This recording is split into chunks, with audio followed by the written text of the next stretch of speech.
अस्सलाम वालेकुम दोस्तों। एक गैर मुस्लिम ने मुसलमान से कहा, अगर तुम मेरे 3 सवालों का जवाब दे दो तो मैं मुसलमान हो जाऊंगा।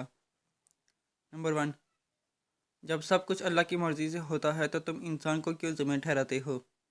नंबर 2, जब शैतान आग का बना हुआ है तो इस पर आग कैसे असर करेगी। नंबर 3, जब अल्लाह तुम्हें नज़र नहीं आता तो तुम इसे क्यों मानते हो। मुसलमान ने जवाब में पास पड़ा हुआ मिट्टी का एक ढेला उसको दे मारा। उसको बहुत गुस्सा आया और उसने अदालत में मुसलमान के खिलाफ मुकदमा किया। अदालत ने मुसलमान को बुलाया और पूछा, तुमने इसके सवाल के जवाब में मिट्टी का ढेला क्यों मारा। मुसलमान ने कहा, यह इसके तीनों सवालों का जवाब है। अदालत ने पूछा, यह कैसे। तो उसने जवाब दिया, पहले सवाल का जवाब यह है कि मैंने यह ढेला इसे अल्लाह की मर्ज़ी से मारा है, तो यह मुझे ज़िम्मेदार क्यों ठहराता है। दूसरे सवाल का जवाब यह है कि इंसान तो मिट्टी का बना हुआ है, तो इस पर मिट्टी के ढेले ने किस तरह असर किया।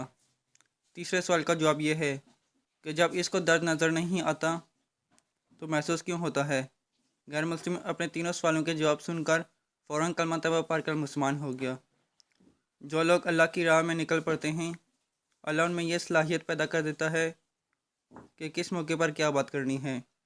दोस्तों, अगर वीडियो पसंद आए तो वीडियो को लाइक कर लें और चैनल को सब्सक्राइब कर लें ताकि ऐसे ही नए और अमेजिंग वीडियो आप तक सबसे पहले पहुंच सकें।